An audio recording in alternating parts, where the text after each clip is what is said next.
الشيطان الرجيم بسم الله الرحمن الرحيم إن الذين قالوا ربنا الله ثم استقاموا تتنزل عليهم الملائكة ألا تخافوا ولا تحزنوا وأبشروا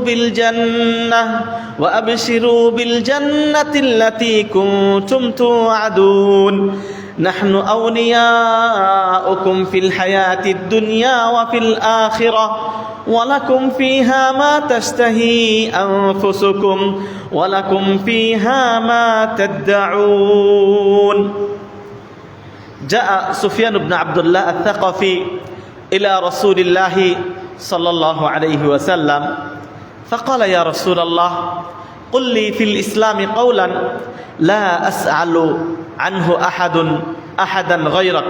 قال قل آمنت بالله ثم استقم. رواه مسلم. وروى الترمذي وغيره عن عائشة قالت سألت رسول الله صلى الله عليه وسلم عن هذه الآية والذين يؤتون ما آتوا وقلوبهم وجلة أنهم إلى ربهم راجعون. قالت عائشة أهم الذين يشربون الخمر ويسرقون؟ قال لا يا بنت الصديق ولكنهم الذين يصومون ويصلون ويتصدقون وهم يخافون ألا يقبل منهم أو كما قال عليه الصلاة والسلام. প্রশংসা গুণগান যাবতীয় সিফত সানা সেই মহান আল্লাহ সুবহানাহু ওয়া তাআলার জন্য, যে মহান আল্লাহ সুবহানাহু ওয়া তাআলা আমাদেরকে একটি মাস দান করেছিলেন, যে মহান আল্লাহ সুবহানাহু ওয়া তাআলা শয়তানকে চ্যালেঞ্জ করে একটি মাস আমাদেরকে উপহার দিয়েছিলেন। এই মাসটাকে আমরা আমাদের সাধ্য অনুপাতে যে যেভাবে পেরেছি আল্লাহর সান্নিধ্য অর্জন করার চেষ্টা করেছি। আল্লাহ রাব্বুল আলামিন আমাদের এ মহান রমজান মাসের ইবাদত বন্দেগী, তাহাজ্জুদ, তেলাওয়াতুল কোরআন ইত্যাদি আল্লাহ কবুল করে নিন। আল্লাহর প্রশংসা করি যে আল্লাহ রাব্বুল আলামিন এমন একটি মাস আমাদেরকে দান করেছিলেন। এই জন্য আল্লাহ লাখ কোটি শুকরিয়া বলি আলহামদুলিল্লাহ। সালাতু সালাম বর্ষিত হোক সেই হাবিবের উপর, যে হাবিব সাল্লাল্লাহু আলাইহি ওয়াসাল্লাম কিয়ামত পর্যন্ত কখন কোন সময় কি কাজ করণীয়, কি করতে হবে, আপনার আমার কি করা উচিত, কিয়ামত পর্যন্ত সেই দিক নির্দেশনা যে নবী দিয়ে গেছেন, আমাদের মাঝে রেখে গেছেন, সেই নবীর উপর আমরা একবার সালাতু সালাম পাঠ করি। আল্লাহুম্মা সাল্লি আলা মুহাম্মদ ওয়া আলা আলি মুহাম্মদ কামা সাল্লাইতা আলা ইব্রাহিম ওয়া আলা আলি ইব্রাহিম ইন্নাকা হামিদুম মাজিদ। আল্লাহুম্মা বারিক আলা মুহাম্মদ ওয়া আলা আলি মুহাম্মদ কামা বারাকতা আলা ইব্রাহিম ওয়া আলা আলি ইব্রাহিম ইন্নাকা হামিদুম মাজিদ। অতঃপর উপস্থিত প্রাণপ্রিয় মুসল্লিয়ানে কেরাম, পর্দার আড়ালের মা ও বোনেরা, আমি আপনাদের সম্মুখে সূরা ফুসসিলাতের 30 থেকে 32 নম্বর আয়াত পাঠ করেছি এবং অসংখ্য হাদিসের মধ্যে হতে সহিহ মুসলিমের একটি হাদিস পাঠ করেছি। উক্ত আয়াত এবং হাদিসকে সামনে রেখে যে বিষয়টা নিয়ে আমি আলোচনা করব আজকে, বিষয়টা হলো মাযা বা'দা রমাদান। রমজানের পরে আমাদের কি করা উচিত, কি করণীয়, আমরা কিভাবে চলবো। প্রিয় ভাইরা আমার, রমজান এসেছিল আপনাকে মুক্ত করার জন্য, আপনাকে জান্নাতি মানুষ বানানোর জন্য। আমরা জান্নাতি হতে পেরেছি কি না আমরা কিভাবে বুঝবো? বোঝার কি কোনো উপায় আছে যে রমজানের মহত্ব অর্জন করে আমি নিজে আল্লাহর কাছে জাহান্নামের নাম থেকে মুক্ত করে, আমার নামকে মুক্ত করে জান্নাতীদের খাতায়, জান্নাতীদের নামের তালিকায় আমার নামকে অন্তর্ভুক্ত করেছি কিনা কিভাবে বুঝবো? প্রিয় ভাইরা আমার, রমজানের পরে কি করণীয়? মাযা বা'দা রমাদান। রমজান এসেছিল, রমজান চলে গেছে, আবার রমজান আসবে, রমজান চলে যাবে, কিন্তু রমজান আমার উপকার করলো কি না আমি কিভাবে বুঝবো? আমার কি করণীয়? 1 নাম্বার, কয়েকটা করণীয়র কথা আজকে আমি আলোচনা করব। 1 নাম্বার, রমজানের পরে আমাদের যেটা করণীয় সেটা হলো ইস্তিকামা। ইস্তিকামা মানে ইস্তিকামা, ইস্তিকামা অর্থ কি? ইস্তিকামা মানে হলো অটল থাকা, অবিচল থাকা। রমজান এরপর আপনার ইস্তিকামা থাকা উচিত, মানে আপনাকে রমজানের ইবাদত বন্দিগির উপর অটল থাকা উচিত। এই ইস্তেকামা তথা কোনো কাজের উপর স্থায়িত্বে সবসময় ওই একই কাজ করা, এটার নাম হলো ইস্তেকামা। ইস্তেকামা শব্দ দিয়ে কোরআনে আল্লাহ মানে কোনো কাজের উপর অটল থাকার বিষয়ে কোরআনে অনেক জায়গায় আলোচনা আসছেন। আমি একটা আয়াত তেলাওয়াত করেছি। আয়াতের মধ্যে আল্লাহ রাব্বুল আলামিন বলেন কেন এই আলোচনা করা দরকার। কারণ আমরা কিছু মানুষ ছিলাম, রমজানে ফজরের সালাত 2 কাতার 3 কাতার 4 কাতার হয়ে যেত। রমজান চলে গেছে, তারপরের দিনই মুসল্লির সংখ্যা এসেছে 10-12 জন, 15 জন, মাত্র অল্প কয়েকজন, বাকিগুলা ঝরে গেছে। প্রিয় ভাইরা আমার, অনেকটা আমি বলতে পারি আপনারা ধানের দিনে ধান বাতাসে উড়িয়ে দেয় মা বোনেরা, ধান উড়ায়, ধান উড়াইলে যে চিটাগুলা পড়ে যায়, আর যে অরিজিনাল ধান যেটার ভিতরে ধান থাকে সেটা কি মানুষ রেখে দেয়। আমি বলবো আপনি কি চিটা হতে চান না ধান হতে চান? যদি ধান হতে চান, রমজানে যে আল্লাহ আপনার ছিল সেই আল্লাহ কি এখন নাই? রমজানে যে আল্লাহকে ভয় করে আপনি 5 ওয়াক্ত ফরজ সালাত করেছেন, রমজানে যে আল্লাহকে ভয় করে আপনি রমজানের সিয়াম পালন করেছেন, রমজানে যে আল্লাহকে ভয় করতেন সেই আল্লাহ এখনো আছেন। সেই আল্লাহ হাই, তিনি কাইয়ুম, তিনি চিরস্থায়ী, চিরঞ্জীব, তিনি মৃত্যুবরণ করেন না। তাহলে রমজানে এত মুসল্লি আসলো, এখন অধিকাংশ মুসল্লি ঝরে চলে গেল। হ্যাঁ, আমি বলবো তারা হলো চিটা, তারা হলো ধানের চিটা, যার ভিতরে অরিজিনাল ধান নাই, বাতাসে উড়ে গেছে। আপনি কি ধান হতে চান না চিটা হতে চান? একজন প্রকৃত মুসলিম সে তার স্থায়িত্ব আছে, সে ইস্তেকামা থাকে। একজন মুসলিমের কখনো অবকাশ নাই। এখন ছুটি চলছে, প্রতিষ্ঠান বন্ধ, চাকরি, আপনার চাকরির বন্ধ চলছে, ভ্যাকেশন চলছে। এখন আপনি কি নামাজ রোজা বাদ দিয়ে ছুটি কাটাবেন?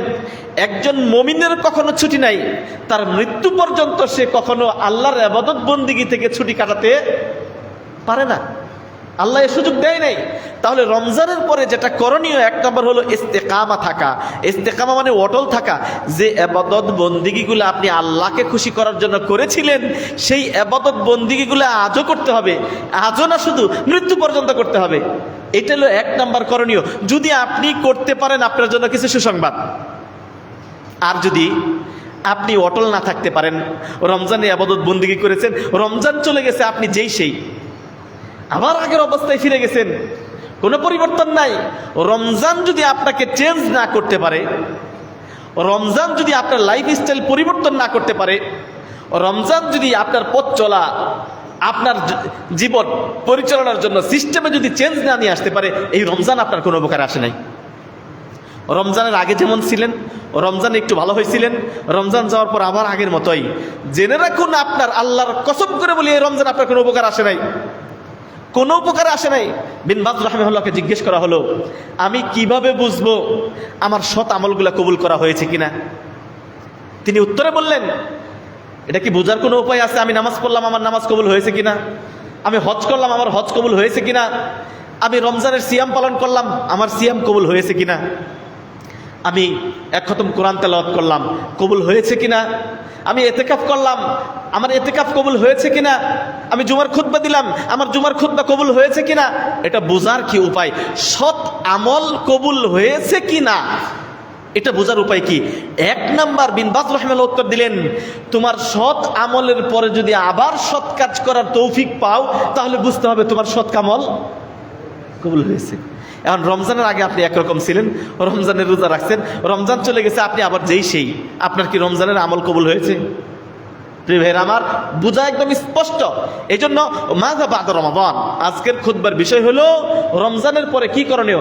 1 নম্বর করণীয় হলো, রমজানে যে আল্লাহর জন্য ইবাদত বন্দেগী করেছি, রমজানে যাকে সন্তুষ্ট করার জন্য আমি তাহাজ্জুদ, কিয়ামুল লাইল, তারাবি পড়েছি, রমজানে যে আল্লাহকে খুশি করার জন্য, জান্নাতে যাওয়ার জন্য আমি আল্লাহকে ভয় করেছি, সেই আল্লাহ এখনো আছেন, সেই আল্লাহ ভবিষ্যৎ থাকবেন, সেই আল্লাহ কিয়ামত পর্যন্ত থাকবেন। সেই আল্লাহর ইবাদত বন্দেগী আমি করব আমার মৃত্যু পর্যন্ত। প্রিয় ভাইরা আমার, আমরা যদি এটা করতে পারি, তাহলে আমরা সত্যিকার অর্থে রমজান আমাদের উপর প্রভাব ফেলেছে, ওই রমজান আমাকে জান্নাতে নিয়ে যেতে পারবে। তাহলে আপনাকে যেটা করণীয় সেটা হলো রমজানের আমলের উপর অটল থাকতে হবে। রমজান চলে গেছে, সিয়ামের মাস শেষ হয়ে গেছে, কিন্তু সিয়াম শেষ হয় নাই। সপ্তাহে 2টা রোজা আপনার জন্য রয়ে গেছে, শাওয়ালের রোজা আপনার জন্য রয়ে গেছে। আপনি প্রত্যেক মাসের 3টা দিন 13, 14, 15 তারিখ সিয়াম আপনি পালন করতে পারেন। রমজানের মাস শেষ হয়ে গেছে, কিন্তু রোজার সময় শেষ হয় নাই, আপনি রোজা রাখতে পারেন। প্রিয় ভাই আমার, যদি আপনি রমজানের ইবাদত বন্দেগীর উপর অটল থাকতে পারেন, তাহলে আল্লাহর পক্ষ থেকে কিছু সুসংবাদ। কি সুসংবাদ? আল্লাহ রাব্বুল আলামিন সূরা ফুসসিলাতের 30, 31 এবং 32 নম্বর 3টা আয়াতের মধ্যে অসংখ্য সুসংবাদের কথা বলে হয়েছে। কাদের? যারা রমজানের ইবাদতের উপর অটল থাকবে, মানে রমজানে যে ইবাদতগুলো করেছে ওই ইবাদতগুলা সবসময় ধারাবাহিকভাবে করতে থাকবে, তাদের জন্য সুসংবাদ। কি বলে আল্লাহ? আল্লাহ বলেন, আউযু বিল্লাহি মিনাশ শাইতানির রাজীম, বিসমিল্লাহির রহমানির রহিম, ইন্নাল্লাযীনা ক্বালু রাব্বুনাল্লাহ ثم استقاموا تتنزل عليهم الملائكة ألا تخافوا ولا تحزنوا وأبشروا بالجنة التي كنتم توعدون। আল্লাহ আয়াতের মধ্যে বলছেন, ইন্নাল্লাযীনা ক্বালু রাব্বুনাল্লাহ, নিশ্চয় যারা বলে আমাদের রবকে আল্লাহ, মানে আল্লাহ আপনার রব, আপনার সৃষ্টিকর্তা, আপনার লালন কর্তা, আপনার পালন কর্তা, আপনার রিজিক দাতা, হ্যাঁ, আল্লাহ ছাড়া আপনার কেউ নাই, রব হিসাবে একমাত্র আল্লাহ। এটা কি আমরা মেনে নেই? যদি আপনি মেনে নেন, হ্যাঁ, তাহলে যে আল্লাহকে সৃষ্টিকর্তা হিসাবে মেনে নিয়ে রমজানে ইবাদত বন্দেগী করেছেন, ওই আল্লাহ বলেছেন রব্বুনা সুম্মা ইসতাকামু, আল্লাহকে স্বীকৃতি দেওয়ার পর আল্লাহকে ভয় করে যে ইবাদত বন্দেগী করলেন, এই ইবাদত বন্দেগীর উপর যে ব্যক্তি অটল থাকলো, ইসতাকামু, তাদের জন্য কি হয়? তাতানাজ্জালু আলাইহিমুল মালাইকা, আল্লাহর পক্ষ থেকে তাদের উপর ফেরেশতা অবতীর্ণ হয়। সুবহানাল্লাহ, ফেরেশতা আসে। তাতানাজ্জালু আলাইহিম, ইবনে কাসির বলছেন এটা কখন? মৃত্যুর সময়। মানে যখন আপনি মৃত্যুবরণ করবেন, আপনি যদি ইবাদত বন্দেগীর উপর অটল থাকেন, গোটাটা জীবন ইবাদত বন্দেগী করে কাটিয়ে দিয়েছেন, সুখে দুঃখে কষ্টে, হ্যাঁ, সদা সর্বদা আপনি আল্লাহর পথে ছিলেন, শুধু মৌসুমী ইবাদত বন্দেগী আপনি করেন নাই, হ্যাঁ, রমজানিন হন নাই, যে শুধু রোজার মুসল্লি আপনি তা হন নাই, বরং আপনার জীবনটাই আল্লাহর আনুগত্যে কাটিয়ে দিয়েছেন, আল্লাহর ইবাদত বন্দেগীর মধ্যে আপনি অটল ছিলেন। এইটা যদি হয়ে থাকেন, আল্লাহর পক্ষ থেকে ফেরেশতা যেদিন আপনি চোখটা বন্ধ করবেন, কবরে চলে যাবেন, সাথে সাথে আল্লাহর পক্ষ থেকে একটা ফেরেশতা এসে আপনাকে ঘোষণা দিয়ে বলবে, তাতানাজ্জালু আলাইহিমুল মালাইকা আল্লা তাখাফু, ভয় পেও না।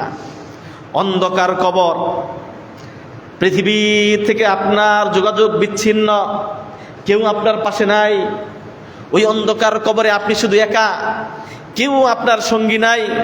ফেরেশতা এসে আপনাকে জিজ্ঞেস করবে, প্রশ্ন করবে, এমত অবস্থায় ফেরেশতা এসে আপনাকে ভয় দিবে, মানুষ ভীত সন্ত্রস্ত হয়ে যাবে। এমত অবস্থায় রমজানের পরে যদি আপনি রমজানের ইবাদত বন্দেগী যদি অটল থাকেন, সবসময় ওই ইবাদত বন্দেগী করেন, ফেরেশতা এসে বলবে আল্লাহ তাখাফু, দুনিয়ার জীবন তোমার বিচ্ছিন্ন হয়ে গেছে ঠিক, কিন্তু আল্লাহর রহমত তোমার কাছ থেকে বিচ্ছিন্ন হয় নাই। আল্লাহ তাখাফু, ভয় পেও না, ভয় পেও না, ওয়ালা তাহজানু, আর দুশ্চিন্তাও করো না। তুমি তো ওই মুসল্লি ছিলে, রমজানের সিয়াম পালন করেছ, রমজানের পরেও রোজা রেখেছ, রমজানে তারাবি পড়েছ, রমজানের পরেও তাহাজ্জুদ করেছ, রমজানে কোরআন তেলাওয়াত করেছ, রমজানের পরেও কোরআন তেলাওয়াত করেছ। তুমি তো আল্লাহর ইবাদত বন্দেগী থেকে রেস্ট নাও নাই, ছুটি নাও নাই, কখনো রমজান কেন্দ্রিক শুধু ইবাদত বন্দেগী করো নাই। সুতরাং তোমার জন্য কবরের সুসংবাদ হলো তোমার ভয় নাই, আল্লাহ তাখাফু ওয়ালা তাহজানু। শুধু তাই না, ওয়া আবশিরু বিল জান্নাহ, জান্নাতের সুসংবাদ তুমি গ্রহণ করো। সুবহানাল্লাহ।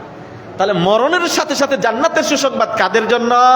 যারা ইবাদত বন্দেগীর উপর অটল থাকবে, শুধুমাত্র শবে বরাতের ইবাদত করবেন, হ্যাঁ, শবে মেরাজের ইবাদত করবেন, শুধু রমজানের ইবাদত করবেন, বাকি সময় আপনার মন মতো চলবেন, তাদের জন্য নয়, বরং তাদের জন্য সুসংবাদ যারা তাদের জীবনটাই ইবাদতের মৌসুম বানিয়ে নিয়েছে। শুধু রমজান নয়, পুরা জীবনটাই আল্লাহর আনুগত্যে, এক মুহূর্তের জন্যও আল্লাহর আনুগত্যহীনভাবে কাটায় নাই।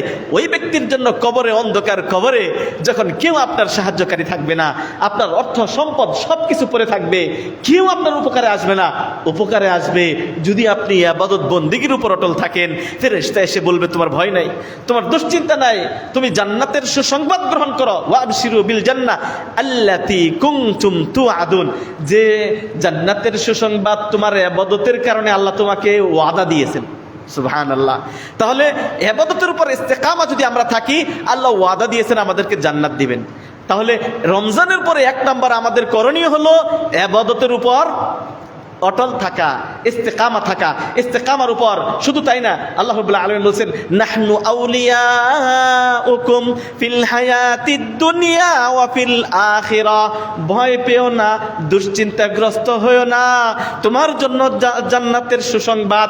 শুধু জান্নাতের সুসংবাদ না, নাহনু আউলিয়াউকুম, আমরাই তোমাদের ওলি, আমরাই তোমাদের অভিভাবক। ফিল হায়াতিদ দুনিয়া ওয়া ফিল আখিরা, দুনিয়ার জীবন এবং কালের জীবনের অভিভাবক আমি আল্লাহ।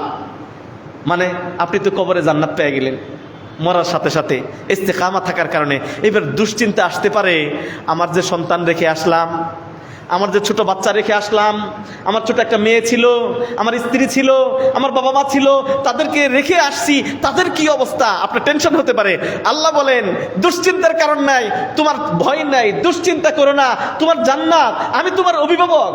শুধু কবরের না, নাহনু আউলিয়াউকুম ফিল হায়াতিদ দুনিয়া ওয়া ফিল আখিরা, দুনিয়ার জীবন এবং আখিরাতের জীবন, উভয় জীবনের আমি হলো তোমার ওলি, আমি তোমার অভিভাবক, আমি তোমার দায়িত্বশীল। আল্লাহ যদি কারো অভিভাবক ওলি হয়, তার আর কোনো অভিভাবক দরকার আছে? প্রিয় ভাইরা আমার, নাহনু আউলিয়াউকুম ফিল হায়াতিদ ওয়া ফিল আখিরা ওয়া লাকুম ফিহা মা তাশতাহি আনফুসুকুম। শুধু তাই না, তোমাদের জন্য সেখানে রয়েছে মা তাশতাহি আনফুসুকুম, তোমাদের নফস, তোমাদের আত্মা যা কিছু চাবে সমস্ত কিছু তোমাদের জন্য আল্লাহ রাব্বুল আলামিন রেডি করে রেখেছেন। প্রিয় ভাইরা আমার, এই আয়াত থেকে ওয়ালাকুম ফিহা মা তাদউন, তোমরা যা চাবে, যত দাবি দেওয়া আছে সমস্ত দাবি দেওয়া আল্লাহ তোমাদেরকে পূর্ণ করে দিবেন। নুজুলাম মিন গফুরির রহিম, শুধু তাই না, গফুরুর রহিম, যিনি ক্ষমাশীল দয়াবান, তার পক্ষ থেকে মেহমানদারি। নুজুল, নুজুল মানে মেহমানদারি, আল্লাহর পক্ষ থেকে মেহমানদারি রয়েছে। প্রিয় ভাইয়ের আমার, সূরা ফুসসিলাতের এই 30, 31, 32 নম্বর আয়াত থেকে আমাদের রমজানের পরে করণীয় কি, সেটার ফজিলত কি আমরা জানতে পারলাম। রমজানের পরবর্তীতে আমাদের করণীয় হলো, রমজানে যে আল্লাহর ইবাদত বন্দিগি যেভাবে আমরা করেছি ওইভাবে ইবাদত বন্দিগিতে আমরা অটল থাকব। যদি আমরা ইবাদত বন্দিগিতে অটল থাকি, তাহলে এতগুলা সুসংবাদ আল্লাহ রাব্বুল আলামিন আমাদের জন্য নির্ধারণ করে রেখেছেন। আর যদি আমরা না থাকি, তাহলে এই রমজান আপনার জন্য দুর্ভোগ, এই রমজান আপনার জন্য দুর্ভোগ। রমজানে ভালো মুসল্লি হয়েছিলেন, এখন আপনি ভালো মুসল্লি না, জেনে রাখুন এই রমজান আপনার কোনো পরিবর্তন আনতে পারে নাই। মানে হলো রমজান পাওয়ার পরেও আপনি জান্নাতি মানুষ হতে পারেন নাই, আপনার জন্য দুর্ভোগ। আপনি ফিরে আসুন। আল্লাহ রাব্বুল আলামিন ইস্তেকামার বিষয়ে আরো অনেক আয়াত আছে, আমি আরেকটা আয়াত পাঠ করি। সূরা হুদের 112 নম্বর আয়াতে আল্লাহ বলছেন ফাস্তাকিম কামা উমিরতা ওয়া মান তাবা মাআকা ওয়া লা তাতগাউ ইন্নাহু বিমা তা'মালুনা বাসীর। সূরা হুদের 112 নম্বর আয়াতে আল্লাহ নবীকে লক্ষ্য করে বলছেন ফাস্তাকিম কামা উমিরত, তোমাকে আল্লাহ যেভাবে আদেশ করেছেন ওই আদেশের উপর অটল থাকো, আল্লাহর আনুগত্যের উপর অটল থাকো, নড়াচড়া করো না, দৌড়াদৌড়ি করো না। প্রিয় ভাইরা আমার, সুফিয়ান ইবনে আব্দুল্লাহ আস-সাকাফি একজন প্রখ্যাত সাহাবী, তিনি আল্লাহ রাসূল সাল্লাল্লাহু আলাইহি ওয়াসাল্লামের কাছে আসলেন। আয়েশা বলতেছেন, ইয়া রাসূলুল্লাহ, ওহে আল্লাহ রাসূল, কুল্লি ফিল ইসলামি কাওলান, মানে ইসলাম সম্পর্কে আমাকে এমন একটা বেসিক একটা নলেজ আমাকে দিন, আমাকে বলুন। কুল্লি ফিল ইসলামি কাওলান, মানে ইসলাম সম্পর্কে এমন মূলনীতি, মৌলিক কথা, এমন একটা কথা, সার সংক্ষেপ, এমন একটা নীতি, এমন একটা কায়দা কানুন, এমন একটা নিয়মের কথা আমাকে জানিয়ে দিন, লা আসআলু আনহু আহাদান গায়রাক, ওই কথাটা জানার পর আমাকে যেন আর কোনোদিন কোনো কারো কাছে ইসলাম সম্পর্কে জিজ্ঞেস না করতে হয়। কথাটা কত বড়, জিজ্ঞেস ভালো করে বুঝছেন। এক সাহাবী সুফিয়ান ইবনে আব্দুল্লাহ রাসূলের কাছে এসে বলতেছেন, আল্লাহ রাসূল, আমাকে ইসলাম সম্পর্কে এমন একটা মূল কথা বলুন, মানে সার সংক্ষেপ, লম্বা চূড়া কথা না, সংক্ষিপ্ত একটা কথা বলুন, একটা আদেশ করুন, একটা নসিহা করুন, যে নসিহাটা, যে আদেশটা, যে নিয়মটা যদি আমি পালন করি, পৃথিবীতে ইসলাম সম্পর্কে আর কাউরে কিছু জিজ্ঞেস করতে হবে না, আপনার ওই আদেশ অনুপাতে চললেই যেন আমার জন্য জান্নাত যথেষ্ট হয়ে যায়। তাহলে কি কথাটা সেটা বলছেন আল্লাহ নবী সাল্লাল্লাহু আলাইহি ওয়াসাল্লাম বলছেন তার জবাবে, ক্বালা, আল্লাহ নবী বলেন, কুল আমানতু বিল্লাহ সুম্মা ইসতাকিম। আল্লাহ নবী সাল্লাল্লাহু আলাইহি ওয়াসাল্লাম সুফিয়ান ইবনে আব্দুল্লাহ আস-সাকাফিকে বলছেন, তুমি বলো আমি ঈমান আনলাম, আমানতু বিল্লাহ, আমি ঈমান আনলাম কার উপর? আল্লাহ সুবহানাহু ওয়া তাআলার উপর ঈমান। সুম্মাস্তাকিম, এই দুইটা হলো মূলনীতি। এক নাম্বার হলো এক আল্লাহর প্রতি ঈমান, দ্বিতীয়ত সুম্মাস্তাকিম, এই কথার উপর অটল থাকা, মানে আল্লাহর প্রতি ঈমান আনা, এই ঈমানের উপর অটল থাকা। এই দুইটা কাজ, দুইটা জিনিস যদি তুমি করো, আর ইসলাম সম্পর্কে তোমাকে কেউ কাউকে কিছু জিজ্ঞেস না করে তুমি শুধু এই দুইটা ইবাদত করবে। একটা, এক আল্লাহর প্রতি ঈমান আনবে। নাম্বার দুই, এই ঈমান থেকে বিচ্যুত হবে না, এই ঈমানের উপর অটল থাকবে। ঈমানের উপর যদি অটল থাকতে পারো, এক আল্লাহর প্রতি বিশ্বাসের উপর যদি অটল থাকতে পারো, এই অটল থাকার কারণে তোমাকে আর কাউকে কিছু জিজ্ঞেস করতে হবে না, তুমি জান্নাতে চলে যাবে। সুবহানাল্লাহ। এই হাদিস থেকে, সহিহ মুসলিমের এই হাদিস থেকে আমরা কি বুঝলাম? যে আল্লাহর প্রতি ঈমান আনা, তথা আমরা মুসলিম হয়েছি, রমজানে আল্লাহর ইবাদত বন্দেগী করেছি, আমরা এই ইবাদতের উপর, আল্লাহর ঈমানের উপর যদি অটল থাকতে পারি, আমাদের আর কিছুর প্রয়োজন নাই। প্রিয় ভাইরা আমার, কিন্তু যে সমস্ত ভাইরা আমরা মুসলিম কিন্তু রমজান কেন্দ্রিক ইবাদত করেছি, রমজান শেষ, ঈদের দিন ফজরের নামাজে নাই, ঈদের নামাজে উপস্থিত, এমন ভাই নাই? 3 কাতার 4 কাতার 5 কাতার মানুষ হইতো, আবার রমজান চলে গেছে এরকম। তাহলে কি আমানতু বিল্লাহ সুম্মাস্তাকিম হলো? আল্লাহর প্রতি ঈমান আনার পর, আল্লাহর কাজ করার পর ওই কাজের উপর অটল থাকা হলো? যদি অটল না থাকা হয়, তাহলে এই ঈমান আমার কোনো উপকারে আসবে না। আল্লাহ রাব্বুল আলামিন আমাদেরকে রমজানের পরে রমজানের যে ইবাদত বন্দেগী এর উপর অটল থাকার তৌফিক দান করুন, আমিন। প্রিয় ভাইরা আমার, আজকের আলোচনার বিষয় একটা পয়েন্ট আলোচনা করেছি, সেটা কি? মাযা বা'দা রমাদান, রমজানের পরে আমাদের কি করণীয়। আমি কোরআন এবং হাদিস থেকে সূরা ফুসসিলাতের 30, 31, 32 নম্বর আয়াত, সহিহ মুসলিমের সুফিয়ান ইবনে আব্দুল্লাহ এই হাদিসটা নিয়ে এসেছে, একটা আয়াত এবং হাদিস নিয়ে এসে আপনাদেরকে যেটা বোঝানোর চেষ্টা করেছি, সেটা হলো আমরা রমজানে যে ইবাদত বন্দেগী করেছি, ওই ইবাদত বন্দেগী বাদ দিয়ে আবার আগের মতো হয়ে যাব, তাই না? আমি এতক্ষণ বোঝানোর চেষ্টা করেছি, রমজানে যে সমস্ত ইবাদত বন্দেগী করেছি, ওই ইবাদত বন্দেগীর উপর অটল থাকতে হবে, এটাই রমজানের পরবর্তী করণীয়। যদি অটল না থাকতে পারি, আমার চাইতে দুর্ভাগা আর কেউ নাই। আর যদি অটল থাকতে পারি, তাহলে কবরে এসে ফেরেশতা এসে বলবে, তোমাদের ভয় নাই, তোমার দুশ্চিন্তা করো না, তোমাকে জান্নাতের সুসংবাদ, বরং দুনিয়া এবং আখিরাতের জীবনের অভিভাবক হচ্ছে আমি আল্লাহ সুবহানাহু ওয়া তাআলা। আল্লাহ আমাদেরকে রমজানের পরে রমজানের ইবাদত বন্দেগীর উপর অটল থাকার তৌফিক দান করুন, সকল বলি আমিন। প্রিয় ভাইরা আমার, এরপরে 2 নম্বর করণীয়, বাবু আল কসদি ওয়াল মুদাওয়াতি আলাল আমাল। আমলটা কন্টিনিউয়াসলি করা, সদা সর্বদা আমল করা। আল্লাহ রাব্বুল আলামিন কোরআনুল কারীমে অনেক জায়গায় বিভিন্ন আয়াতে আল্লাহ রাব্বুল আলামিন ইবাদত বন্দেগী কন্টিনিউ করতে বলেছেন, সদা সর্বদা সবসময় করতে বলেছেন। কখনো ইবাদত করবেন, কখনো ইবাদত ছেড়ে দিবেন, এইরকম আমল করতে আল্লাহ রাব্বুল আলামিন নিষেধ করেছেন। সূরা হিজরের 99 নম্বর আয়াতে আল্লাহ কোরআনে বলছেন, আউযু বিল্লাহি মিনাশ শাইতানির রাজীম, বিসমিল্লাহির রহমানির রহিম, ওয়া'বুদ রাব্বাকা হাত্তা ইয়াতিয়াকাল ইয়াকিন। ওয়া'বুদ রাব্বাক, ওহে নবী, ওহে মুহাম্মদ, তুমি তোমার রবের ইবাদত করো। ওয়া'বুদ রাব্বাক, কতক্ষণ? রমজানে। কতক্ষণ? এই রাতে না, তিনি বলছেন হাত্তা ইয়াতিয়াকাল ইয়াকিন, যতক্ষণ পর্যন্ত না ইয়াকিন না আসে। কি না আসে? ইয়াকিন না আসে। ইয়াকিন না আসা পর্যন্ত মুহাম্মদ তুমি তোমার রবের ইবাদত বন্দেগী করো। কার নির্দেশ? আল্লাহ সুবহানাহু ওয়া তাআলা। এখন ইয়াকিন মানে কি? ইয়াকিন মানে কোন এক আলোচনায় আপনাদেরকে জানিয়েছিলাম, ভুলে গেছেন।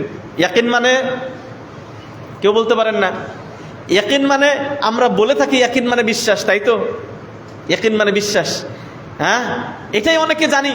এই জন্য সুফিরা বলে আমাদের ইবাদত বন্দেগী করার দরকার নাই। সুফি বলতে পীর, যারা পীর, বিভিন্ন বাবার কেরামতি, ওরা বলে তোমরা শরীয়তের লোক, শরীয়তের লোক, তোমরা জাহিরি নামাজ রোজা পড়ো, আমাদের নামাজ রোজা করার দরকার নাই, কারণ কোরআনে আল্লাহ বলছেন তুমি ইবাদত বন্দেগী করো ততক্ষণ পর্যন্ত যতক্ষণ না ইয়াকিন আসে।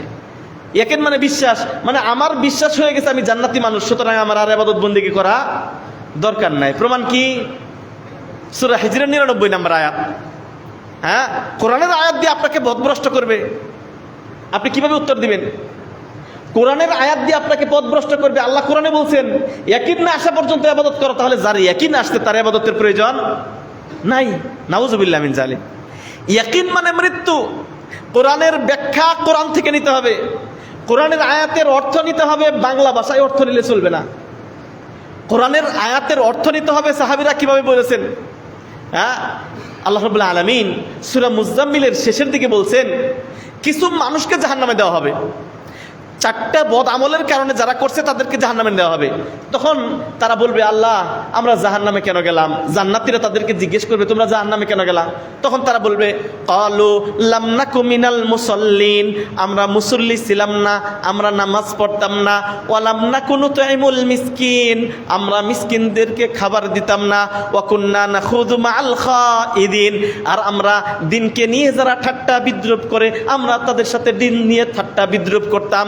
হাত্তা আতানাল ইয়াকিন, এই অন্যায় কাজগুলা, নামাজ ছেড়ে দেওয়া, মিসকিনদেরকে খাবার না দেওয়া, আর মানুষের সাথে দিন নিয়ে ঠাট্টা বিদ্রুপ করা, এই অপরাধগুলা ততদিন পর্যন্ত আমরা করে এসেছি। হাত্তা ইয়াতিয়ানাল ইয়াকিন, যতক্ষণ না ইয়াকিন আসছে আমাদের, মানে যতক্ষণ মৃত্যু আসছে, মৃত্যু আসার আগ পর্যন্ত এই অন্যায় কাজ করেছি, বিষয়ে আজকে আমরা জাহান্নামী।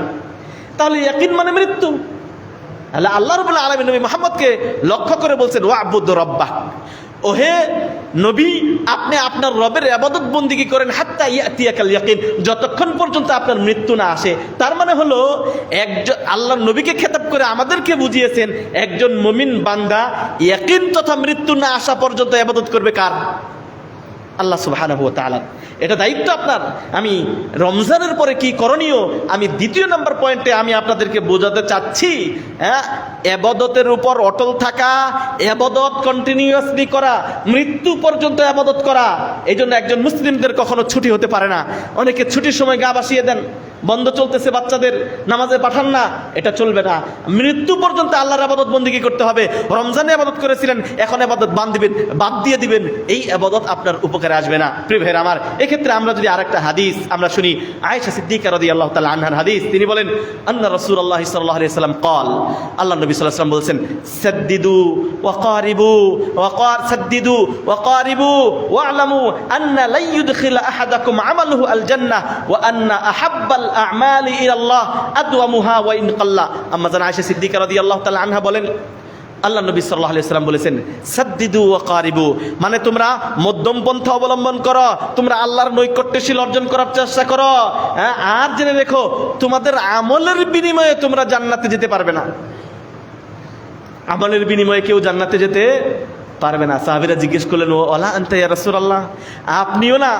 বললেন, ওয়ালা আনা, আমি নবী নিজেও আমলের বিনিময়ে জান্নাতে যেতে পারবো না, তবে আল্লাহ আমাকে ইল্লা আইয়াতাগাম্মাদানি আল্লাহু বিরহমাতি, আল্লাহ রাব্বুল আলামিন আমাকে তার রহমতের চাদর দ্বারা ডেকে দিয়েছেন, বিদায় আমি আশা করি জান্নাতে যেতে যাবো। তোমরাও আমলের বিনিময়ে জান্নাতে যেতে পারবে না, তবে আল্লাহর সন্তুষ্টি অর্জনের জন্য, আল্লাহ যাতে করে জান্নাত দেয় এই জন্য আমল করতে হবে, আমল করতে থাকো। ওয়া আন্না আহাব্বাল আমাল, যদিও আমলের বিনিময়ে জান্নাতে যেতে পারবে না, কিন্তু জেনে রেখো আল্লাহর নিকট সবচাইতে প্রিয় আমল আহাব্বুল আমাল কি? ইলাল্লাহ আদওয়ামুহা, যেটা দাওয়াম করা, সব সময় করা হয়। ওয়া ইন কাল্লা, যদিও কম হয়। মানে আল্লাহর কাছে সবচেয়ে প্রিয় আমল হলো কম হোক কিন্তু সব সময় করা, মুদাওয়ামাত করা।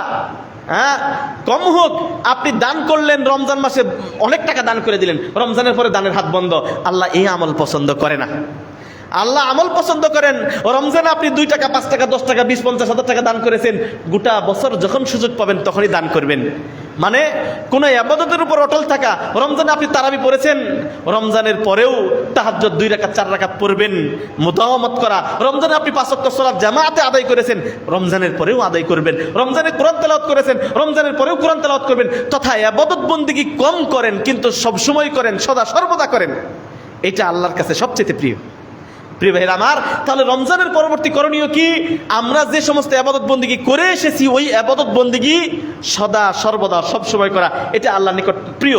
আল্লাহ রাব্বুল আলামিন সূরা মারিয়ামের ৭৬ নম্বর আয়াতে আল্লাহ এই বিষয়টা বলেছেন, ওয়াল বাকিয়াতুস সালিহাতু খায়রুন ইনদা রাব্বিকা সাওয়াবান ওয়া খায়রুম মারাদ্দা। আল বাকিয়াতুস সালিহাত, এমন সলিহাত, এমন সৎ কাজ যেটা বাকিয়াত মানে অবশিষ্ট, সবসময় সৎ কাজ, খায়রুন ইনদা রাব্বিকা, আপনার রবের নিকট উত্তম, সাওয়াবান সওয়াবের দিক দিয়ে, ওয়া খায়রুম মারাদ্দা, এবং পরকালের যে পরিণাম পাবেন, পরিণামের দিক দিয়ে, সওয়াবের দিক দিয়ে যে কাজ সবসময় করা হয়, এটা আল্লাহর নিকট সবচেয়ে প্রিয়। প্রিয় ভাইরা আমার, আল্লাহ রাব্বুল আলামিন কোরআনুল কারীমে অসংখ্য জায়গায় যে ইবাদত বন্দেগী সবসময় করার জন্য দিক নির্দেশনা দিয়েছেন, 3 নাম্বার, রমজানের পরে আমাদের যেটা করণীয়, আমি 2টা করণীয় বলছি।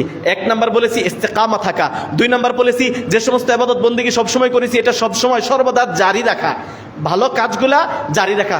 3 নাম্বার হলো আল্লাহর কাছে দোয়া করা। কি দোয়া করা?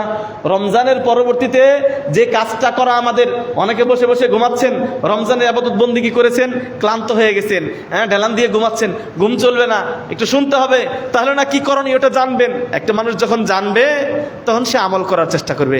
আর এখানে মসজিদে এসে আল্লাহ বিসমিকা আমতো আহিয়া ঘুম দিয়ে দিলেন, কি উঠবেন তাহলে? প্রিয় ভাইরা আমার, 3 নাম্বার যেটা করণীয়, আর দুআ লিকবুলিস সালিহাত।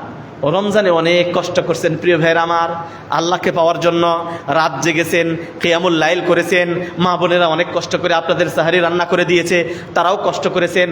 এখন যেটা আপনার করণীয়, এই ইবাদত বন্দেগী যেন আল্লাহর কাছে কবুল হয়, এই দোয়া করা। কারণ সাহাবীরা 6 মাস রমজান আগমনের 5 মাস আগ পর্যন্ত দোয়া করতেন, আল্লাহ যেন রমজান পাই। আবার রমজান চলে যাওয়ার পর 6 মাস দোয়া করতেন, 5-6 মাস দোয়া করতেন, আল্লাহ আমাদের ইবাদত বন্দেগী যেন কবুল হয়। এই জন্য ঈদের দিন সকালবেলা মুসলিমরা পরস্পর সাক্ষাতে কি বলে? তাকাব্বালাল্লাহু মিন্না ওয়া মিনকুম, আল্লাহ আমাদের আমল তোমাদের আমল আল্লাহ যেন কবুল করেন। এই কবুলিয়তের দোয়া করা, কবুলিয়তটা বড় কঠিন বিষয়, বড় কঠিন কবুলিয়ত। এই জন্য 10 টাকা দান করার আগে নিজে নিজে দোয়া করেন, আল্লাহ যেন কবুল করেন। আসুন, কবুলিয়ত মানে আল্লাহ কবুল। কত মানুষ, লক্ষ লক্ষ মানুষ হজ করতেছে, লক্ষ লক্ষ মানুষ দান করতেছে, লক্ষ লক্ষ মানুষ নামাজ পড়তেছে, কার ইবাদত আল্লাহ কবুল করছে কেউ বলতে পারবো? যদি আল্লাহ কবুল করেন, কবুলিয়তটা বড় কঠিন বিষয়। যদি কবুল করেন, কবুলিয়তের বিষয়ে একটা হাদিস আপনাদেরকে শোনাই। ইমাম তিরমিজি হাদিসটা বর্ণনা করেছেন মাজান আয়েশা সিদ্দিকা থেকে বর্ণিত। তিনি বলেন, সাআলতু রাসূলুল্লাহি সাল্লাল্লাহু আলাইহি ওয়াসাল্লাম আন হাদিহিল আয়াহ। আম্মাজান আয়েশা সিদ্দিকা রাদিয়াল্লাহু তাআলা আনহু কোরআনের একটা আয়াত সম্পর্কে নবী সাল্লাল্লাহু আলাইহি ওয়াসাল্লামকে জিজ্ঞেস করলেন। কোন আয়াত? আল্লাহ বলেন, والذين يؤتون ما آتوا وقلوبهم وجلة أنهم إلى ربهم راجعون। এই সূরা মুমিনুনের এই আয়াত সম্পর্কে আম্মাজান আয়েশা আল্লাহ নবীকে জিজ্ঞেস করতেছেন, আল্লাহ রাসূল এরা কারা? কারা? বলতেছেন ওয়াল্লাযীনা ইউতুনা মা আতাও, যে আল্লাহ রাব্বুল আলামিন যাদেরকে সয় সম্পত্তি দান করেছেন, টাকা পয়সা ধন দৌলত দিয়েছেন, তারা সেখান থেকে দান করে। ওয়াকুলুবুহুম ওয়াজিলা, দান করার পরে তাদের অন্তর ওয়াজিলা এই খৌফ মানে শঙ্কিত থাকে, আতঙ্কিত থাকে। তাহলে দান করার পর মানুষটা খুশি থাকবে, আবার আতঙ্কিত হয়। আম্মাজান আয়েশা এই আয়াত সম্পর্কে জিজ্ঞেস করতেছে, আল্লাহ রাসূল এরা কারা? আল্লাহ তাদের সয় সম্পত্তি দিয়েছেন, সয় সম্পত্তি থেকে আল্লাহর রাস্তায় দান করেছেন, দান করার পরে খুশি না থাকবে, কিন্তু তারা শঙ্কিত। ওয়া কুলুবুহুম ওয়াজিলাতুন আন্নাহুম ইলা রাব্বিহিম রাজিউন, তারা এই ভয় করে যে আল্লাহর কাছে ফিরে যেতে হবে, এই ভয় করে। এই লোকটা কারা? আহমুল্লাযীনা ইয়াশরাবুনাল খামর, তারা কি তারাই যারা ভালো কাজ করত আবার মন্দ কাজও করত, মদ খাইতো অথবা চুরি করত, অথবা জিনা করত? এরা কি এই পাপিষ্ঠ মানুষ? মানে পাপও করত আবার কি ভালো কাজও করতো? এরা কি ওই সমস্ত মানুষ? ক্বালা লা ইয়া বিনতা সিদ্দিক, আল্লাহ নবী সাল্লাল্লাহু আলাইহি সাল্লাম বলতেছেন, হে বিনতা সিদ্দিক, মানে সিদ্দিকের বেটি, মানে আবু বকর সিদ্দিকের বেটি, তার স্ত্রী আম্মাজান আয়েশাকে বলতেছেন, লা ইয়া বিনতা সিদ্দিক, হে আবু বকর সিদ্দিকের মেয়ে, বিষয়টা তা না, তুমি যা মনে করতেছো এরা তারা না, তুমি মনে করতেছ।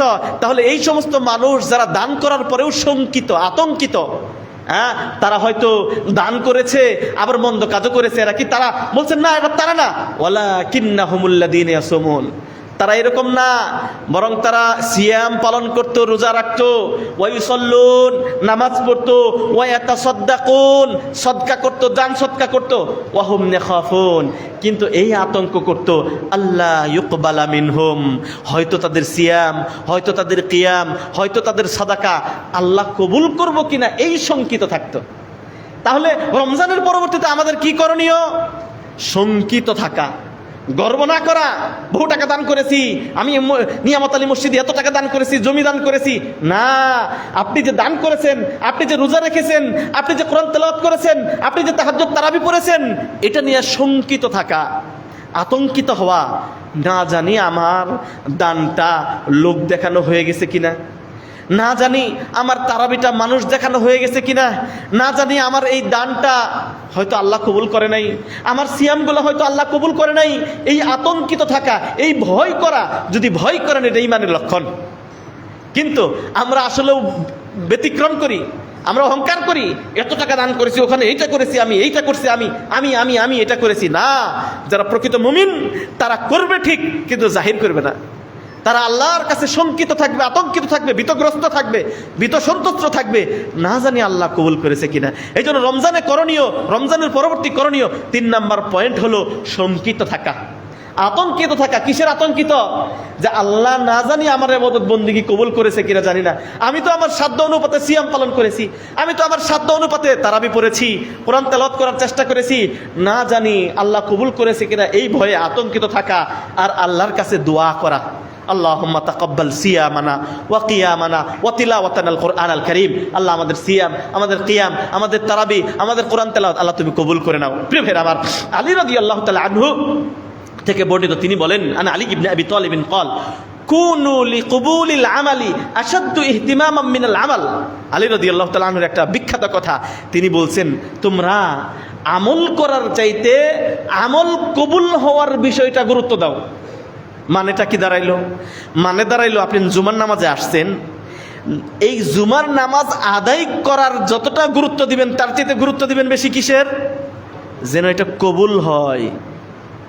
কারণ কবুল না হলে কোনো লাভ নাই, কোনো ফায়দা নাই। এই জন্য আলী রাদিয়াল্লাহু তাআলা আনহু বলছেন, তোমরা আমল করার আগে আমল কবুল হওয়ার গুরুত্ব দাও। মানে আমল যেন নষ্ট না হয়, হ্যাঁ, আমল যেন আল্লাহর কাছে কবুল না হয়। কি কি কারণে আমল কবুল হয় না, সেগুলোর প্রতি দৃষ্টি নিক্ষেপ করে কবুলের প্রতি গুরুত্ব দিয়ে তোমরা আমল করো। আলাম তাসমাউ কাওলাল্লাহ, আলী রাদিয়াল্লাহু তাআলা আনহু বলেন, তোমরা কি আল্লাহর কথা শোনো নাই? আল্লাহ কি বলেছেন?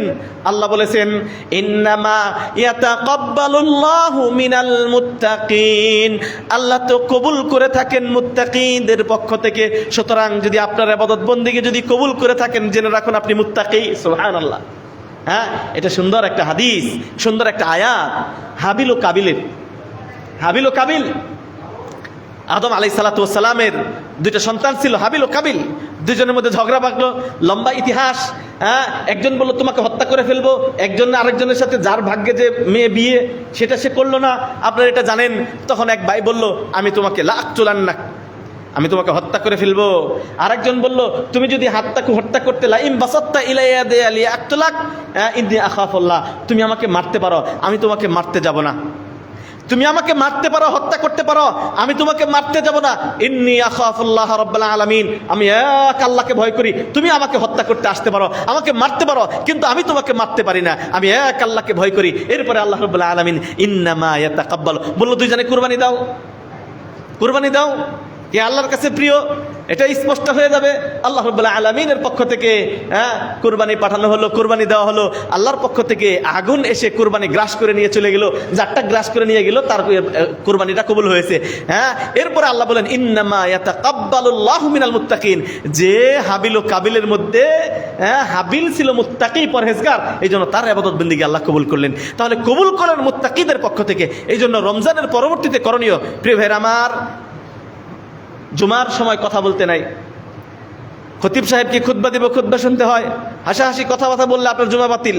হ্যাঁ, এটা বিষয়টা সাবধান হন।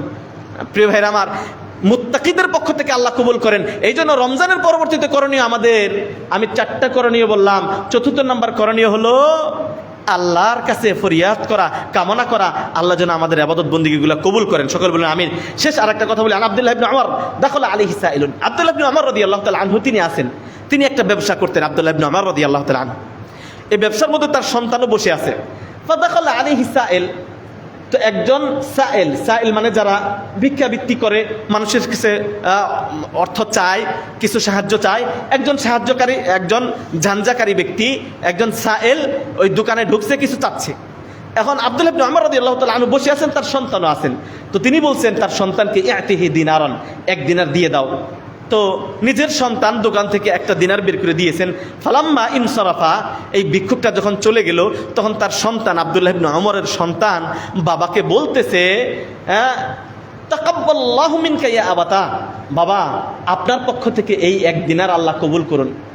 ফাকালা, আব্দুল্লাহ ইবনে আমর তিনি বলছেন, লাউ আলিমতু, আমি যদি জানি, আন্নাল্লাহ তাকাব্বালা বিল্লি সাজদাতান ওয়াহিদা, আল্লাহ আমার পক্ষ থেকে একটা সেজদা কবুল করেছেন, এটা যদি আমি জানি, আও উজরাহ আও সাদাকা, অথবা আমার একটা দান আল্লাহ কবুল করেছেন, এটা যদি আমি জানতে পারি, ওয়ালাম ইয়াকুন গায়িবুন আহাব্বা ইলাইয়া মিনাল মাউত, তাহলে আমার কাছে মৃত্যু ছাড়া অধিক প্রিয় আমার আর কিছু থাকবে না। কারণ যখন আমি জানতে পারবো আল্লাহ আমার একটা সাজদা কবুল করেছেন, অথবা একটা টাকা, একটা দিনার দান আল্লাহ কবুল করেছেন, এটা যদি আমি জানতে পারি, তাহলে ওই সময় আমার সবচেয়ে প্রিয় হবে আমার মৃত্যু। কেন? তিনি বলছেন, লা তাদরি মিম্মা ইয়াতাকাব্বালুল্লাহ, বাবা তুমি কি জানো আল্লাহ কাদের পক্ষ থেকে কবুল করেন? তিনি শোনাচ্ছেন, ইন্নামা ইয়াতাকাব্বালুল্লাহু মিনাল মুত্তাকিন, আল্লাহ মুত্তাকিদের কাছ থেকে কবুল করেন। সুতরাং আপনার একটা টাকা যদি আল্লাহ কবুল করে নেন, আপনি মুত্তাকি। একটা সাজদা যদি আল্লাহ কবুল করে নেন, আপনি মুত্তাকি। সুতরাং যখন আপনি জানতে পারবেন যে আল্লাহ একটা ইবাদত বন্দেগী আল্লাহ কবুল করে নিয়েছেন, সুতরাং আপনি মুত্তাকি হয়ে গেছেন, তখন মন ছাড়া আপনি আর কিছু চাবেন না। প্রিয় ভাইয়ের আমার, এই হলো কবুলাতির দোয়া করা। শেষ হলো, সিয়াম চলে গেছে প্রিয় ভাইয়ের আমার, কিন্তু সিয়ামের আর 6টা সিয়াম, আর একটা 6টা রোজা এই মাসে যদি আমরা করি, তার অনেক সওয়াব রয়ে গেছে। আমরা যদি এই মাসে 6টা সিয়াম পালন করি, তাহলে গোটা বছরের সওয়াব পাওয়া যাবে। মানে এক সিয়ামে 10 সিয়ামের সওয়াব, 30 সিয়ামে 300 দিন, আর বছর হলো 360 বা 65 দিন, আর বাকি যে 60-65 দিনের সওয়াব আল্লাহ রাব্বুল আলামিন শাওয়াল মাসের 6টা সিয়াম পালন করলে আল্লাহ রাব্বুল আলামিন গোটা বছর সিয়াম পালন করার সওয়াব দান করেন। আবি আইয়ুব আল আনসারী রাদিয়াল্লাহু তাআলা আনহু আন্না রাসূলুল্লাহ সাল্লাল্লাহু আলাইহি ওয়াসাল্লাম قال, আবু আইয়ুব আল আনসারী রাদিয়াল্লাহু তাআলা আনহু তিনি বলেন, নবী সাল্লাল্লাহু আলাইহি ওয়াসাল্লাম বলেছেন, মান সামা রমাদানা থুম্মা আতবাআহু সিত্তাম মিন শাওয়াল কানা কাসিয়ামিদ দাহর, রাওয়াহু মুসলিম। আবু আইয়ুব আল আনসারী তিনি বলেন, রাসূলুল্লাহ সাল্লাল্লাহু আলাইহি ওয়াসাল্লাম বলেছেন, যে ব্যক্তি রমজানের সিয়াম পালন করলো অথবা শাওয়ালের সিয়াম পালন করলো, সে যেন গোটা বছর সিয়াম পালন করলো। এই জন্য রমজানের পরবর্তী 5ম নাম্বার করণীয় হলো শাওয়ালের সিয়াম পালন করা। যারা রমজানে অসুস্থতার কারণে অথবা রমজানে সফর করার কারণে কোনো বিশেষ করে মা বোনেরা যদি কোনো সিয়াম ভেঙে থাকেন, না রাখতে পেরেছেন, তাহলে সেই সিয়ামগুলো আদায় করার পর আপনি দ্রুত এই শাওয়ালের 6টা রোজা যদি রাখতে পারেন, গোটা বছর সওয়াব পাবেন। আল্লাহ আমাদের সেই তৌফিক দান করুন। প্রিয় ভাইরা আমার, আজকে যে আলোচনা করলাম রমজানের পরবর্তী করণীয়, আমি 5টা পয়েন্ট আলোচনা করেছি। 1 নাম্বার, রমজানের পরবর্তী আমাদের ইস্তেকামা থাকা তথা ইবাদত বন্দেগীর উপর অটল থাকা। 2 নাম্বার, আমাদের যেটা করা মুদাওয়ামত থাকা, সব সময় সদা সর্বদা ইবাদত বন্দেগীর উপর থাকা। 3 নাম্বার, মৃত্যু পর্যন্ত ইবাদত বন্দেগী করা। 4 নাম্বার, শঙ্কিত হওয়া, আতঙ্কিত হওয়া, যে সমস্ত ইবাদত বন্দেগী আমরা করেছি এটা কবুল হলো কিনা এই ভয় থাকা। 5 নাম্বার, আল্লাহর কাছে ফরিয়াদ করা, দোয়া করা যেন ইবাদত বন্দেগী কবুল করেন। আল্লাহ রাব্বুল আলামিনের এই 5টা পয়েন্ট নিয়ে আজকে আলোচনা করলাম। যে আলোচনা করলাম আল্লাহ সেগুলো আমাকে আমল করার তৌফিক দান করুন, আপনাদের আমল করার তৌফিক দান করুন, আমিন।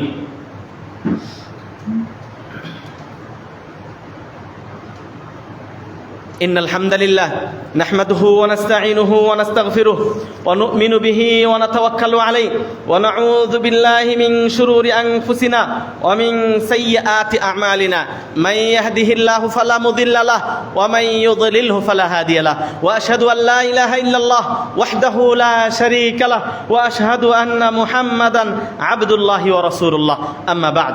প্রাণপ্রিয় মুসলিয়ান একরাম, পর্দার আলের মা ও বোনেরা, আল্লাহ রাব্বুল আলামিন কুরআনুল কারীমে সূরা নাহলের 92 নম্বর আয়াতে স্পষ্ট করে বলেছেন, ওয়ালা তাকুনু কাল্লাতী নাকাযাত গাজলাহা মিন বাদি কুওয়াতিন আনকাসা, তোমরা ওহে মুসলিম সম্প্রদায়, ওহে আমার বান্দারা, তোমরা ওই মহিলার মতো হয়ো না যে মহিলা মক্কাতে, ওয়ালা তাকুনু কাল্লাতী নাকাযাত গাজলাহা, এক মহিলা মক্কাতে ছিল, সেই মহিলা সারাদিন শুধু সুতা পেঁচাইতো, সুতা ঠিক করতো। একটা ববিন বা সুতা যার মধ্যে পেঁচিয়ে রাখে, সারাদিন সুতা এটার মধ্যে ঠিক করতো, সন্ধ্যা হলে ব্লেড দিয়ে একটা টান দিয়ে সুতাগুলো কেটে ফেলতো। আল্লাহ রাব্বুল আলামিন উদাহরণ দিয়ে বলছেন, ওয়ালা তাকুনু কাল্লাতী নাকাযাত গাজলাহা মিন বাদি কুওয়াতিন আনকাসা, তোমরা ওই মহিলার মতো হয়ো না যে কি করে সারাদিন করে সুতা ঠিক করে সন্ধ্যা হলে কেটে ফেলে। আমিও আপনাদেরকে বলবো যে আল্লাহ রাব্বুল আলামিন এই আয়াত মনে হচ্ছে আমাদেরকে লক্ষ্য করে বলছেন, আমরা যেন ওই মহিলার মতো না হই।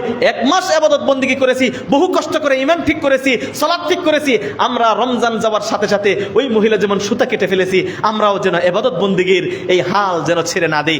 যদি ছেড়ে দেই আমরা ওই মহিলার মতোই হইলাম। আল্লাহ রাব্বুল আলামিন আমাদেরকে সেই তৌফিক দান করুন, আমিন। প্রিয় ভাইয়েরা আমার, আমরা দোয়া করছি নিজেদের জন্য, আল্লাহ রাব্বুল আলামিন আমাদের এই দেশকে যেন শান্তি দান করেন, আল্লাহ রাব্বুল আলামিন উপকারী বৃষ্টি যেন আমাদেরকে দান করেন। বিশেষ করে আমাদের প্রতিবেশী দেশ, তারা আমাদের নিয়ে তো চক্রান্ত করতেছেই, এবং কি তাদের দেশের নাগরিক মুসলিম নাগরিকদের উপর যে অত্যাচার করতেছে, তাদের জন্য আমরা হেদায়েত কামনা করি। তাদের কপালে যদি হেদায়েত না থাকে, আল্লাহ তাদের ধ্বংস করে দিক। আল্লাহ রাব্বুল আলামিন তাদের চক্রান্ত যদি তাদের উপরে বর্তায়, আজকে তারা যে সমস্ত অন্যায় অবিচার করে মুসলিমদের ওয়াকফ সম্পত্তিগুলা হিন্দু রাষ্ট্র এই ইন্ডিয়াতে তারা দখল, রাষ্ট্র একটা আইন পাশ করে, মানে ওয়াকফ সম্পত্তি মুসলমানদের যত মসজিদ মাদ্রাসায় যত ওয়াকফ সম্পত্তি আছে সমস্ত সম্পত্তি সরকার বাজেয়াপ্ত করে নিতেছে। সমস্ত সম্পত্তি এটা মুসলমানদেরকে চিরতরে ইন্ডিয়া থেকে মুছে ফেলে দেওয়ার জন্য। কারণ কি, যত অত্যাচার তারা করুক না কেন, কিন্তু ইন্ডিয়াতে মুসলমানরা শক্তিশালী। এক নাম্বার কারণ হলো ব্রিটিশদের আমল থেকে শুরু করে আজও পর্যন্ত মানুষকে তাদের দিন ধর্ম টিকিয়ে রাখার জন্য মসজিদ মাদ্রাসায় অকাতরে তাদের সম্পত্তিগুলো দান করে গেছেন। এটার নমুনা ঢাকা বিশ্ববিদ্যালয়ের মুসলিম স্যার সলিমুল্লাহ মুসলিম হল। দেখেন আপনি এই পুরো সম্পত্তিগুলো কার দান? মুসলিম সম্প্রদায়ের দান। আপনি দেখেন এটা ইন্ডিয়াতে দেখবেন অধিকাংশ মসজিদ মাদ্রাসাতে অসংখ্য বলা হয়েছে 10 লক্ষ একর সম্পত্তি ইন্ডিয়াতে মুসলমানদের জন্য ওয়াকফ করা। 200 বছর 400 বছর 500 বছর 700 বছর আগে তাদের বাপদাদারা এই মসজিদ মাদ্রাসার নামে ওয়াকফ করে গেছে। এই সম্পত্তিগুলো রাষ্ট্র বুক দখল করার জন্য, মুসলমানদেরকে দূর করার জন্য, দুর্বল করে দেওয়ার জন্য তারা একটা আইন পাশ করে এই সম্পত্তিগুলো দখল নেওয়ার চেষ্টা করতেছে। আমরা তাদের জন্য হেদায়েতের দোয়া করি। হেদায়েত না করলে এই চক্রান্তের জালে যেন তারাই ফাইসা যায়। আল্লাহ রাব্বুল আলামিন সেই তৌফিক দান করেন। আল্লাহুম্মা আইযাল ইসলাম ওয়াল মুসলিমিন ওয়া আদিল্লাশ শিরকা ওয়াল মুশরিকিন ওয়া